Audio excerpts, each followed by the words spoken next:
Coming up on 2020 on ID, a movie filming on location and a crew member doing the job she loved. Just always wanted to be around her. She wanted to do bigger things, work on features, and get her name out there. The scene is set. Hospital bed laying across the track. Then 37 railroad cars barreling down and no time to stop. Just kept saying over and over, Lord help us, God help us, Lord help us. Metal flying, the crew scrambling for their lives, too late. The director who had to get the shot, the camera assistant that died dodging the train, and her grieving parents looking for justice. The arrogance of someone putting my baby on the track. Terror on the trestle, and a young girl dying of cancer reaching out to one of America's most famous couples. Thank you for letting me love you. And Brad Paisley and Kimberly Williams Paisley offering emotional support. And I remember thinking, what if this is a hoax? But what if it's not a hoax? And I have a chance to help this little girl. But if it's a lie, then who is she? This person was crazy. And how many other celebrities were targets? And I vowed that night, I'm going to find her. Photos with GPS tags, a trip down a long hallway. You have the right to remain silent. And a confession of catfishing.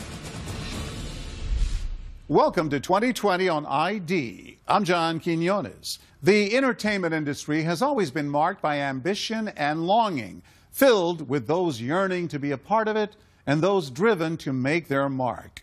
Coming up, two stories of people whose ambitions would lead them into the grip of the law. First, a director who wanted the perfect shot. But as Chris Connolly first told us in 2015, a decision he made would come with a very heavy price and cost one crew member her life. Along the muddy waters of Georgia's Altamaha River grow Spanish moss and cypress trees. And standing among them is this century-old train trestle, where, on February 20th, 2014, a movie's first scene would quickly turn into a place of real-life horror. Just kept saying over and over, Lord help us, God help us, Lord help us. Captured on this 17-second video, members of the film crew running for their lives as a locomotive bears down on them. And on that crew, this young woman, filled with bright promise, who would suffer an all but unimaginable fate for doing the job she loved. She fell in love with the camera. She was Sarah Jones. Raised in South Carolina without showbiz connections, she earned her film crew stripes during an internship in Charleston on Army Wives, as her parents Richard and Elizabeth remember. Why do you think she was drawn to the camera department? It's a challenge of it, I think. I think it, for the most part, it's a man's world, and I think that was a little bit of a challenge to her. Competition. Sarah Jones would become a camera assistant, the last sight the camera would see before a scene began. For multiple seasons on The Vampire Diaries. This guy doesn't know that you're a vampire, let's keep it. Such stars as Nina Dobrev and Ian Somerhalder knew Sarah well. Sarah, the first time I saw her, I mean, she was literally right in front of my face. She was doing the slate. You couldn't help but notice Sarah Jones. Hey, Mark. Great. Just always wanted to be around her. She always had a smile on her face and was just the uber professional. Even on the vacations she loved, Sarah Jones liked setting up her shots just so. She always was up for anything. She wanted to do bigger things, go to new countries, work on features, and get her name out there. Rolling! Sarah took her own fateful path, taking a camera assistant gig based out of Savannah on the movie Midnight Rider. Based on a memoir by Greg Allman of the Allman Brothers, starring Oscar winner William Hurt, Midnight Rider would be an independent film, written, produced, and directed by this man, Randall Miller. Sarah Mentioned to me that it is a low-budget film, and she was a little bit surprised that some of the people did not have the level of expertise that she expected. On February 20th, 2014, cast and crew drove to this location in Doctortown, Georgia. Among those arriving were Sarah and hairstylist Joyce Gilliard. I was told that it wasn't actual principal photography. The actual day we're supposed to start shooting was going to be that Monday. But once they got there, the crew realized Randall Miller wanted to shoot a full scene, a dream sequence in which Greg Allman, from his hospital bed, sees his late brother, guitarist Dwayne Allman, across the bridge. Shooting began on the side of the tracks. Then, after 2 trains passed by, it came time to set up for the day's money shot, 30 feet above the water. According to one of our witnesses, that Randall Miller said, move the bed up onto the tracks after the 2 trains had come by. Hospital bed laying across the tracks, not running with the tracks, but across the tracks. Bo Giannakopoulos, the photographer on the set, recalls that it was the star who dared to ask the most important question. There was concern from William, and he did voice that concern. He asked if another train came, how much time would we have to get off the tracks? We would have approximately 60 seconds. I was more or less 60 seconds to get off the track, and I started praying. I'm mad at myself because I didn't say something. There was no on-set medic. There were no railroad officials present. 2 takes of the scene were in the can. Then, just before 4:30 p.m. That's when they yelled that there was a train coming. And there was a sort of a pause. And I saw the train. And you just immediately started running. CSX train Q12519 with 2 locomotives and 37 freight cars, barreling down the track at an estimated 57 miles per hour. I saw the light of that train. It was like the train was right there. So you had seconds to figure out what you were going to do. Cast and crew had to run toward the oncoming train along this narrow pathway to save their lives. This extraordinary video captures the scream of the fast-approaching train's horn. As Randall Miller and other crew members frantically try to yank the hospital bed off the tracks, only to see it fall apart. It seemed to be so far away, and then all of a sudden just right there. It was almost like an explosion.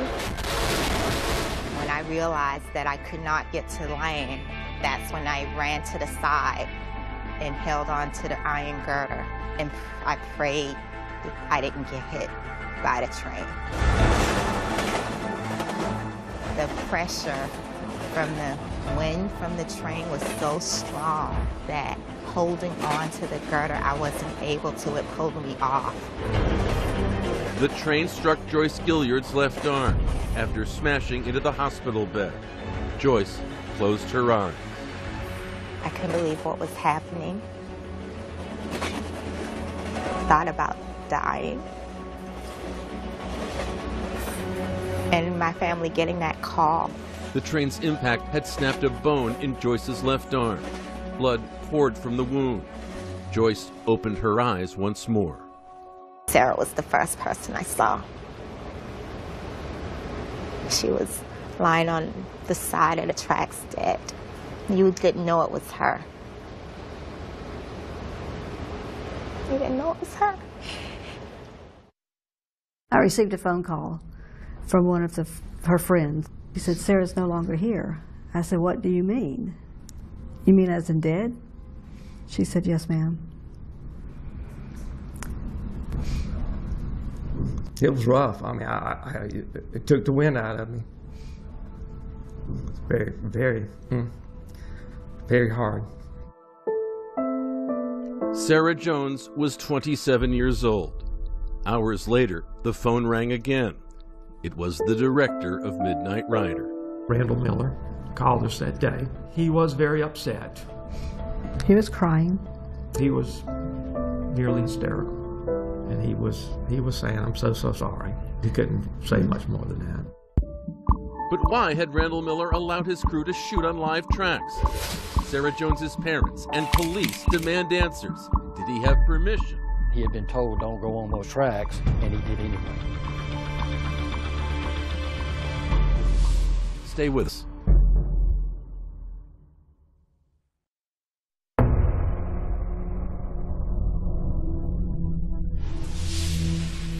Video without sound obtained by ABC News captures the terror on the trestle during the shooting of the film Midnight Rider. Actor William Hurt lies on a hospital bed until a yell that a train is coming. Suddenly, cast and crew move quickly to get off the trestle and to move the bed as the train barrels towards them. A cameraman hanging onto a girder, shooting off the bridge as part of the bed's railing is thrown off. And the train roars across, its shadow playing on the trees below. Then, with the train stopped on the trestle, so little room to squeeze past, images of director Randall Miller and other stunned crew members just beginning to assess the nightmarish scene in front of them. At first, it was like a quiet, like people were in shock. I remember hearing somebody say, "Oh my gosh, she's dead." The horrifying news that 27-year-old camera assistant Sarah Jones had been killed by a train on the set of the film Midnight Rider reached her good friends on the Vampire Diaries just a few hours after it happened. And I got the call. We just sat in the car going to set, and it was just pure shock. She just left too soon. She would have been, yeah, it was just too soon. I was angry, really angry.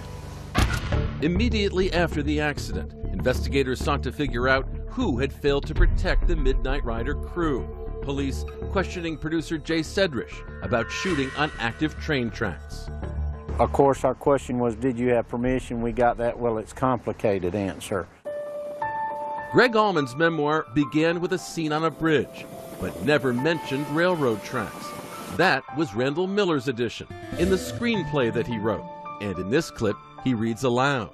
Exterior train track. His hospital bed is in the middle of a train track. From the start, CSX was adamant that Midnight Rider would not be allowed to shoot on any tracks that it owned. This January 27, 2014 email stating, CSX does not permit filming on our property. Later, at Miller's behest, the Midnight Rider production would specifically seek to shoot here. And in this email, sent to location manager Charlie Baxter on the morning of the shoot, a railroad representative again refuses to grant the film permission to shoot on its tracks. To me, those emails were extremely clear that they did not have permission to be on the tracks. And yet it was there that cast and crew assembled on the afternoon of February 20th, without Baxter in attendance, as he noted in a deposition. Randy knew that I wasn't going to go if we didn't have permission. How do you know that? Because he told me. He told you what? That he was going to go down and going to film by the trestle, whether they had permission from CSX or not. They began filming by the trestle, and then, at Miller's direction, on it. Miller's attorney, Ed Garland, asserts that his client had been told the tracks posed no risk. Randy Miller had no perception of danger and was relying on his team that had never failed him, that he was in a safe place. He'd been told there were just 2 trains and those had gone.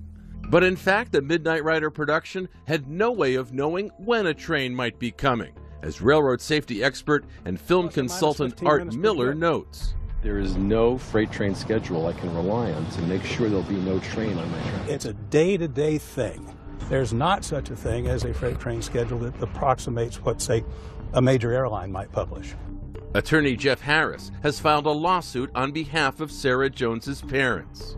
And I think they said, well, you know, we don't have actual permission, but ultimately we're just going to try to steal this shot. If so, it would apparently not be the first time Randall Miller had stolen a shot. Take this subway scene from his 2013 movie CBGB, a scene he brought up in this panel discussion. We're not allowed to shoot in the New York subways. I don't know if you know that, but you're not allowed to. There were absolutely no rules against what he did, and all he did was just take a camera without a bunch of lights and film some small shots. The MTA in New York sees things differently, though, with multiple requirements for any shooting in the subway. At Midnight Rider, the consequences of pushing the limits would prove deadly. they thought they could make up their own rules. They pushed it too far. How does that make you feel, that they thought they could make up their own rules? The audacity to put someone else's life in such danger. They wanted to get the shot, so whatever it took to get the shot is what they did. The entire crew was put in a situation where we didn't know what to do, and we all had to basically run for our lives. It's true, as shown by this startling evidence, taken by a camera mounted inside CSX Q12519. It shows the Midnight Rider crew racing off the bridge as the train that would need a mile of track to stop rapidly approaches the bed that's been placed across the rails. Look again and listen as the dramatic scene unfolds. 26 seconds before impact, the engineer starts to blare the horn continuously. Members of the cast and crew flee to safety. 3 seconds before impact, it's too late to get the bed off the tracks. Actors William Hurt and Wyatt Russell, along with 2 crew members, scramble to make it off the trestle. 1 second before impact, people cover their ears, clinging to the bridge for their lives. On impact, the bed becomes a deadly weapon. The train hits the bed, and the bed flies up, and apparently a portion of the hospital bed strikes Sarah and pushes her into the train. Hairstylist Joyce Gilliard suffered a compound fracture of her left arm. She's had to have a plate put in and is also suing the producers, the railroad company, and others.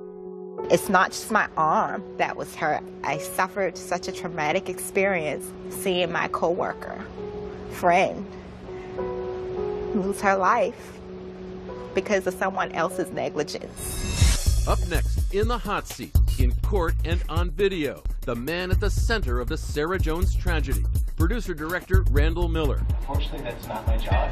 You know where anybody was down that track before that train accident occurred. Again, it's not my job. You didn't ask CSX. It's not my job. Stay with us.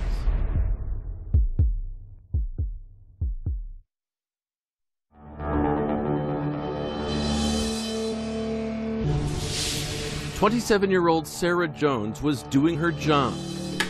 Part of the Midnight Rider crew, instructed to place their equipment and a metal bed on these railroad tracks, only to see a train coming towards them at 57 miles per hour and smashing into the bed. The bed was still on the track. The front of the train hit the bed. The debris of the bed is what caused most of the injuries. The shrapnel had apparently hit her and caused her to knock her into the train. Wayne County 911. Can you get my location where I am? I don't think we need an ambulance. Well, someone got hit by a train. 7 crew members suffered injuries in the accident. Sarah Jones lost her life. It's clear that certainly the producers and director, they messed up, and they messed up real bad. It was a live track. There were tracks elsewhere in the vicinity that were not live tracks that could have been used. She's right. 2020 found this train trestle just a few hours away, where, for a small fee, an on-site railroad official shut down train traffic so we could film safely. Joyce Gilliard was recuperating when producer-director Randall Miller paid her a visit.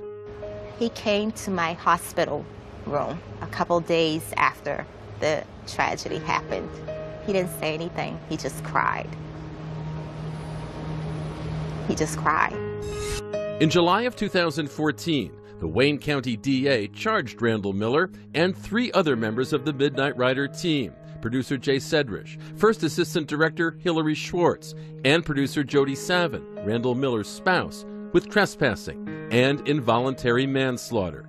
Each pleaded not guilty. If they'd have just followed the emails or followed the safety requirements by the film industry, Sarah Jones would be alive today. Earlier that year, in April, Randall Miller had plans to resume production on Midnight Rider. Greg Allman had seen enough and sued to prevent that, compelling Randall Miller to testify on video about the tragedy and saying one phrase 3 times. Did you even employ anyone to go down the railroad track, maybe 3 or 4 miles down, to warn people when the train was coming? Unfortunately, that's not my job. Do you know where anybody was down that track before that train accident occurred? Again, it's not my job. You didn't ask CSX how many trains were coming down that trestle, did you? Again, that's not my job. That is his job. He's the director. Now, the first assistant director is responsible in the industry traditionally for safety. But Randall Miller's ultimate job is to make sure that what he's doing as director is not putting his crew, or the cast for that matter, in jeopardy. And he did not do that. I heard that if a train were to come, that at the very least we'd have 60 seconds. And you actually believe that you can get a metal bed off the track and the people off the track in 60 seconds? Well, I didn't. Yes. Those final seconds in slow motion show actor Wyatt Russell running with his guitar as a cameraman hustles towards safety, and actor William Hurt making his way to the other side of the trestle where Randall Miller had put him. You had a written permission, sir, to be on the train track. Is that what you're telling this court on your opening? We had permission from Rainier, who gave us the permission to be there. The company Rainier owned the land adjoining the tracks in the Trestle Bridge, but did not own the tracks themselves or the Trestle Bridge, where the deadly shoot occurred. Did you see a written permission from CSX to put those people on that track? That's a simple question. I did not do the permits. You didn't see any permit before you asked those people to get on the train track? I did not see the permits, no. I was in the middle of the track, and I almost died. That, at least, is true, as the end of this video shows. Randall Miller trying to move the bed and then falling onto the tracks as the train comes near, rescued just seconds from death by the woman shooting this very footage. The train seemed to be so far away, and then all of a sudden, just right there. Randall fell onto the track, and so I dropped my camera and grabbed him. Randall Miller's life was saved. It was 27-year-old Sarah Jones who did die on these tracks. The people who made poor choices that day need to be held fully accountable for what they did. When we come back, a heartbreaking journey up the river with Sarah Jones's parents. And at last, justice for Sarah. Don't go away.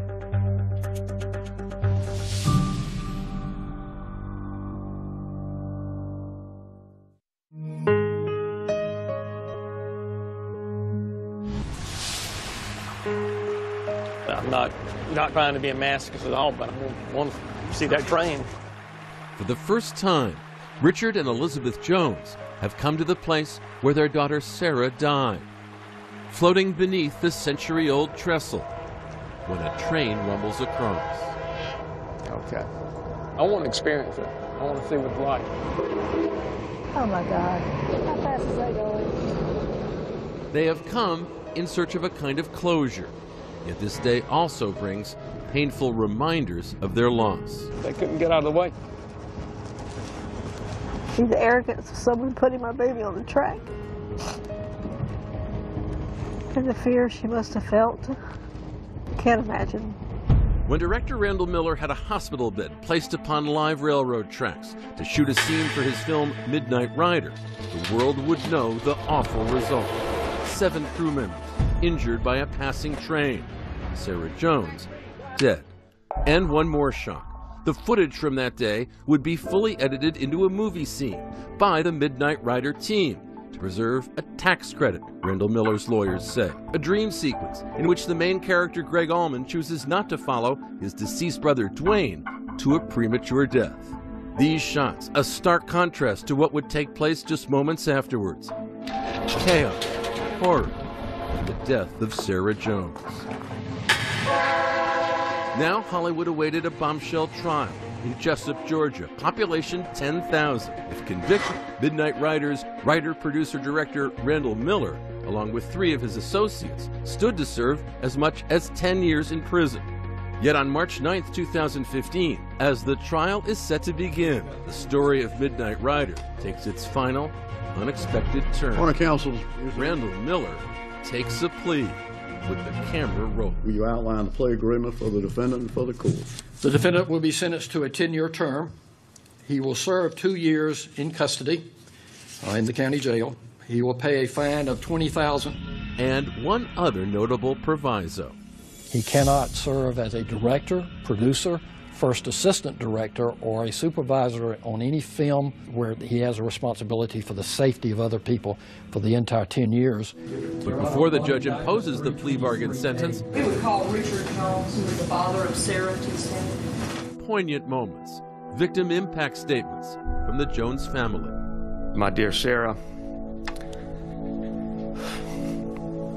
there's a deep sadness in my heart, a hole through the middle of my soul. A beautiful human being and a bright light source was stripped away from what I believe was rooted in selfishness.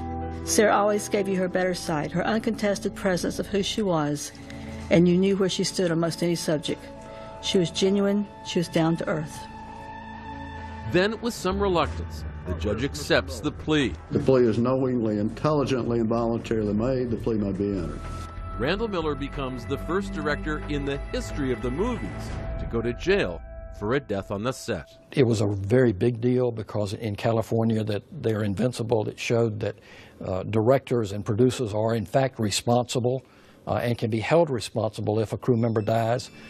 Producer Jay Sedrich and first assistant director Hilary Schwartz also plead out with no jail time. Randall Miller is taken into custody to begin serving his time, blowing a kiss to his wife, Jody Savin, who sees the charges against her dropped. It is him accepting responsibility and him standing up and saying, if a message needs to be sent, I am willing to be the one.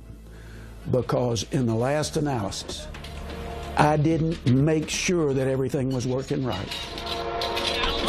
I believe it sends a message, frankly, that if you do not respect those that you're in charge of, that you may end up behind bars. Randall Miller declined to speak with 2020, but in the statement, he said he pled guilty in part out of respect for the Jones family and to not put them through a difficult trial. I am heartbroken over this. Sarah Jones' death galvanized members of the filmmaking community, who vowed to again make safety the top priority. Never again let someone's daughter die. We are Sarah Jones. Sarah Jones. Sarah Jones.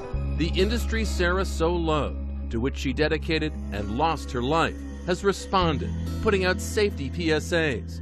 Countless movies and TV shows using slates like the ones she once held that mark every shot with a tribute to Sarah. Nowhere is her memory more cherished than on the Vampire Diaries set, where the first shot of the day is called the Jonesy as a safety reminder. The first shot is dedicated to Sarah Jones. Here we go. The Jonesy's up. Jonesy B. Mark. Where safety briefings like this one are a common occurrence. Quick safety notes for the day. Again, a reminder. Where her loss remains unfathomable and images of her remain unforgettable.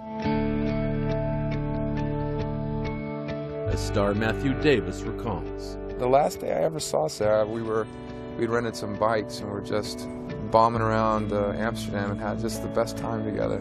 I feel as blessed as I do that my memories of her are so positive and so wonderful. We feel so blessed. To have had a daughter, to have had her for 27 years was wonderful.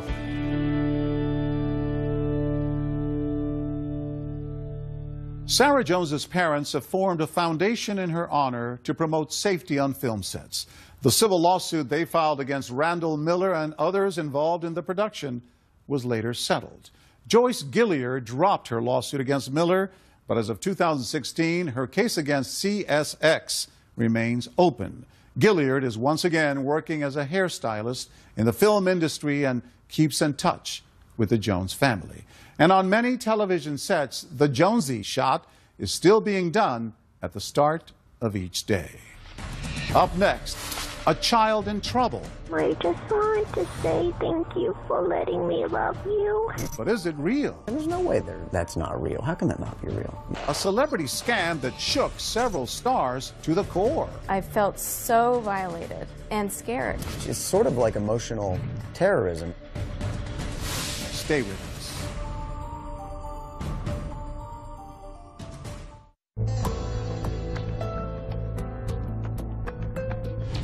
For most people, their only brush with celebrity is through the TV set or movie screen. But some want to get much closer. And as one famous couple found, that desire can lead to some very frightening consequences. As David Wright first reported in 2014, it's a classic story with a dark, new twist. Wow, I want to be him. It now seems like a warning. Brad Paisley's hit song about being hoodwinked on the internet. I work down at the Pete Pit. I drive a no Hyundai. In the music video, the original George Costanza, Jason Alexander, plays a sci-fi nerd who passes himself off online as the ultra-cool Paisley. What are the lyrics? How does it go? Online, I'm out in Hollywood, I'm 6'5". I look damn good. I love a good glass of wine. You know, those little stats.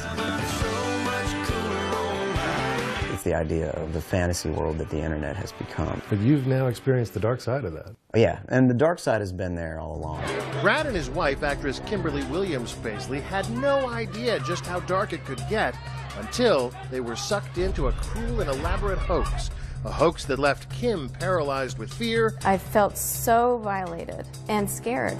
Brad demanding justice. It's sort of like emotional terrorism. It all started with an email sent by a total stranger. One of thousands of emails, but this one stood out. From a mother with her daughter's dying wish. She was 8 years old and had neuroblastoma, and had seen a movie of mine called The Christmas Shoes. Said that her daughter had found great hope and inspiration from this movie. I always know that I'm going to be right here. She said that her daughter had begged her to get in touch with me, so it sounded very sort of real. I read that and I thought, well, I would love to just talk to her and say hi. Talk they did, by phone, email, and text. I heard this rustling, and she put this little girl on the phone and said, this was Claire. Hi, my Kim. I just wanted to say thank you for letting me love you, and thank you for being my miracle. And I remember this instinct in me thinking, what if this is a hoax? But it was so quickly trumped by an overwhelming feeling, what if it's not a hoax?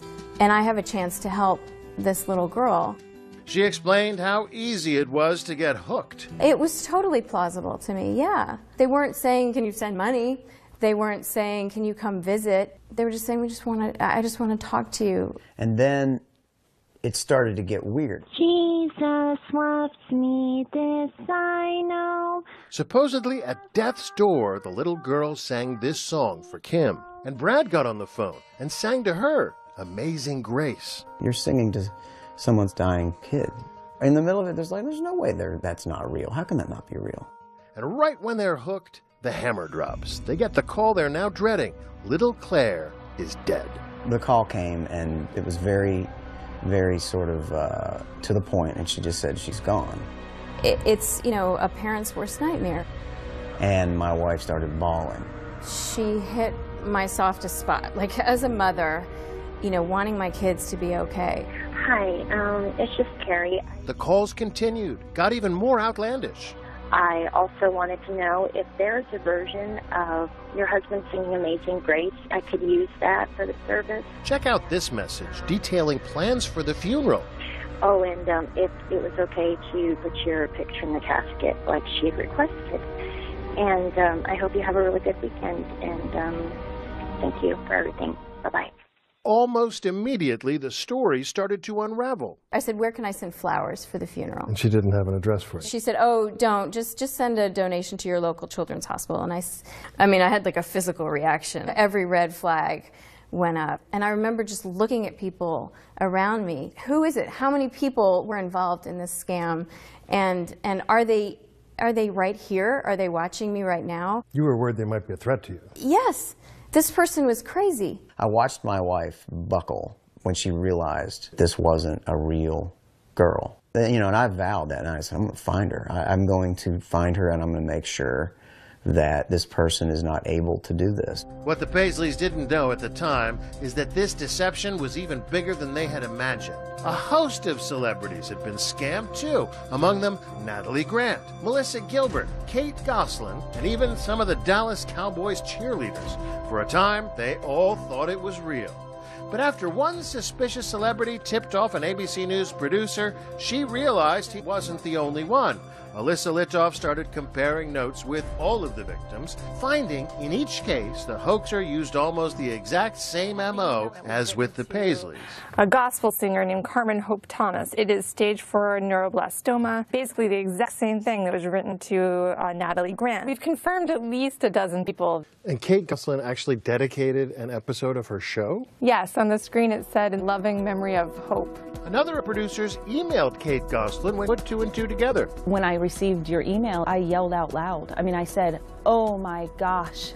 Melissa Gilbert of Little House on the Prairie tweeted us and said she was a victim too. But that's not all. It soon became clear the hoaxer wasn't just talking to celebrities. She was seeking out cancer victims as well, stealing their photos and stories. We went to meet one family, the Thomases of Tiffin, Ohio. Their daughter, Christy, died in 2006 of, guess what, neuroblastoma. And she just had an infectious smile that people would just fall in love with Christy. The scammers stole Christy's image straight off the Thomas family's memorial website. I had one of the detectives tell me a while ago that it was almost like she knew my story better than I knew my story. She had read my journal entries so many times that it was like she had internalized it, and then when she would be calling this famous people, it was almost she had convinced herself she really was me. That's the sickest part about this to me. That is the part that when I start to talk about that, that's when I get really mad. That there were real kids, that there were real photos. Does it matter to you that she didn't ask for money? Yeah, I think that's sicker. I would have welcomed the thought that this was something as simple as a woman looking to scam somebody. Yeah, scamming you. Then it's like, okay, well, at least money's involved. When she was all along really careful to not do that, then you realize she's just enjoying this. But stopping her might not be so easy. It may be morally wrong to fool someone online, but it's not necessarily illegal. She hadn't technically committed a crime because she didn't ask for money. And that shows you what a pro she was. Well, maybe not a pro exactly, because the mysterious hoaxer got caught in her own web. Some of the images sent to her victims contained GPS data from the camera they were taken on, and that data led here, to Douglas, Wyoming, hometown of the jackalope, a mythical creature used to fool city slickers. Fitting mascot for a hoaxer's hideout. I don't think she thought at any point that law enforcement would track her down in Douglas, Wyoming. That's Kevin Lovewell, the lawman who tracked her down to a specific address in Douglas, right where the GPS markers on those digital images said she would be. He says when he confronted her, she didn't deny it. Easiest confession I probably ever got out of somebody. You have the right to remain silent. This is an audio tape of one of her first interviews with police. I had no idea he was going to phone me. I never asked for him to phone me. And she may not have asked for money either, but she did make one crucial mistake. It turned out she did take something of monetary value. Brad Paisley's song, Amazing Grace. The performance itself has value. It does. Even if you're just singing down the phone. Right. Because it was Brad Paisley singing Amazing Grace, turns out it was worth a lot. $5,000 or more. At that point, it made it a felony. The hoaxer pled guilty to theft of services and served jail time. This was Al Capone being caught on tax evasion. It really, really was, yeah. Hey there. You're Hope Jackson, huh? We found her at a KOA campground. We've been looking forward to meeting you. Finally, after 8 months of searching for the woman responsible for toying with so many people's emotions, we're face to face with her.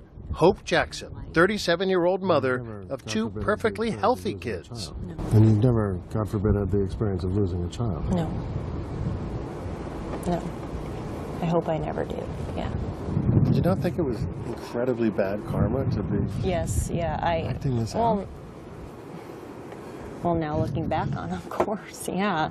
We spent a whole day with her. She was contrite. I'm 100% responsible for this, and I have to live with that every day of my life. Philosophical. I just hope this brings some sort of healing. And broke down in tears again and again. Horrible, shameful, I hurt, I'm wrong.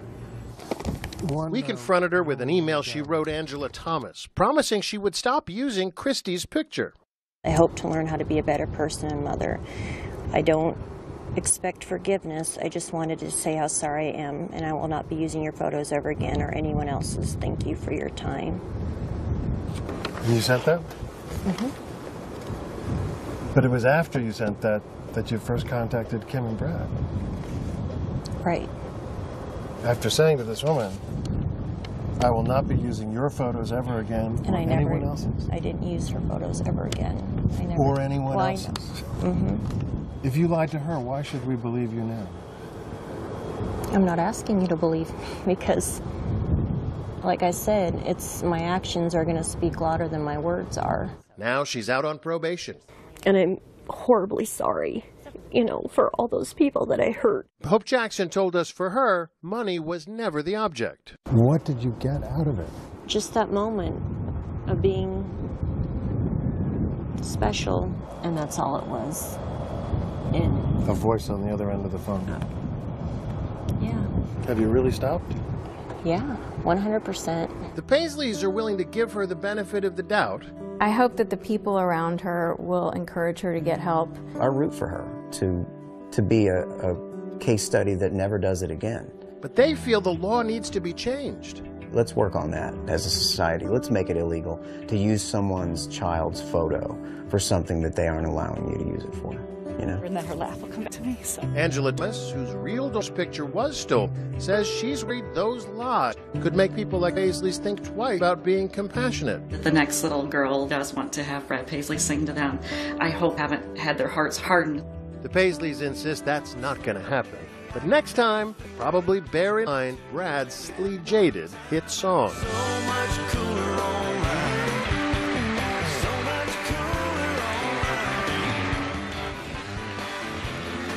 Hope Jackson's probation is scheduled to end in 2018. Until then, she's not allowed to use the internet or social media. She continues to express her regrets for what she did